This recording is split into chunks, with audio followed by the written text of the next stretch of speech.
2017 නව වසර උදා වෙනවත් සමගම සුරාබදු විශේෂ මෙහෙයුම් මේකකේ පළමු ග්‍රහණයේ විදියට අපි කළේ එක්ස්ටසි කියන මත් පෙති ප්‍රමාණයක් අත්අඩංගුවට ගැනීම මාලිගා වත්ත ප්‍රදේශයේ තමයි අපි ඒව අත්අඩංගුවට ගත්තේ මේ මත් පෙති වලට සාමාන්‍යයෙන් ඩාන්සින් ටැබ්ලට් කියලාත් කියනවා මේක යූස් කරන්නේ ක්ලබ් වල බීච් පාටිස් වල එහෙම තමයි මේක වැඩි යූස් කරන්නේ. මේ පෙත්තක් සාමාන්‍යයෙන් වෙළඳ පොලේ මිල රුපියල් 3800ක් වගේ වෙනවා. විවිධ හැඩවලින් තියෙනවා. සාමාන්‍යයෙන් තියෙන මෙඩිකල් යූසේජ් එකට ගන්න බෙහෙත් වර්ගයක් නෙමෙයි මේක. අනිවාර්යෙන් ඩ්‍රග් එකක් විදියට මේ කියන්නේ මත්ද්‍රව්‍යයක් විදියට තමයි මේක යූස් කරන්නේ.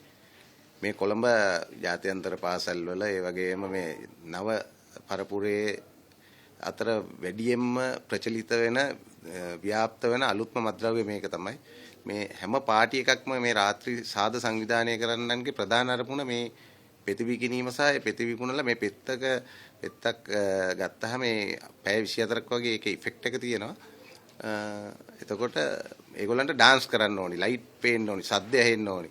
ඉතින් ඒක නිසා තමයි පාටි එකක් සෙනසුරාදා පටන් ගන්න පාටි එකක් ඉරිදා පාන්දර වෙනකම් එක දිගට පවතින්නේ මේ මත්ද්‍රව්‍ය වල ඒ ක්‍රියාකාරීත්වය තියෙන පැය 24ක්. ඒකින්ද තමයි එහෙම මේ පාටිස් දිගටම පැය 48ක් වගේ පාටි එක දිගටම පවත්වා යන්න. මේක මාදක හා මනෝවර්ධක පිළිබඳ ඒ පනතෙන් තමයි මේකට දඬුවම් කරන්නේ. මේක අප දෙන්න බැරි වරදක්. අනිවාර්යයෙන්ම බන්ධනාගාරගත කිරීමක් කරනවා. ඒ වගේම අවම දඬුවම අවුරුදු 10ක් සිර දඬුවම්. උපරිම අවුරුදු 15ක් වගේ ලොකු දඬුවම් නියම කරලා තියෙනවා මේ පෙති ළඟ තබා ගැනීම සම්බන්ධයෙන් වන වරදවල් සම්බන්ධයෙන්. ලංකාවට මේ පෙති බෙදාගෙන ප්‍රධාන පුද්ගලයන් දෙදෙනාගෙන් එක්කෙනෙක් තමයි අපි අත්අඩංගුවට ගත්තේ. තව පුද්ගලයෙක් ඒ අවස්ථාවේ ඉඳලා අපිට ඒ වෙලාවේ අත්අඩංගුවට ගන්න බැරි වුණා. ඒ පුද්ගලයාවත් අත්අඩංගුවට ගන්න අපි අධිකරණය හරහා ක්‍රියාමාර්ග ගන්නවා. වුන් දැන් අවුරුදු 2-3ක ඉඳලා මේ ව්‍යාපාරය කරන වුන් තමයි මේ ලංකාවේ ප්‍රධානම පෙළේ මේ මත්පෙති ව්‍යාපාරිකයෝ. අනිවාර්යයෙන්ම රාත්‍රී සමාජශාලා බීච් පාටි වලට යන දරුවන් ගැන හොයලා බලන්න ඕනි.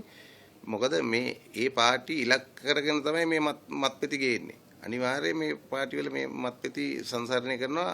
හැබැයි ග්‍රහණය කරන්න ඉතාම අමාරුයි, ඉතාම සූක්ෂමව තමයි කරන්නේ. ඒක නිසා අනිවාර්යෙන් ඒ දෙමව්පියෝ බලන්න ඕනි මේ පොඩි ළමයි පාටිස් වලට යනකොට මොකද්ද කරන්න කියලා.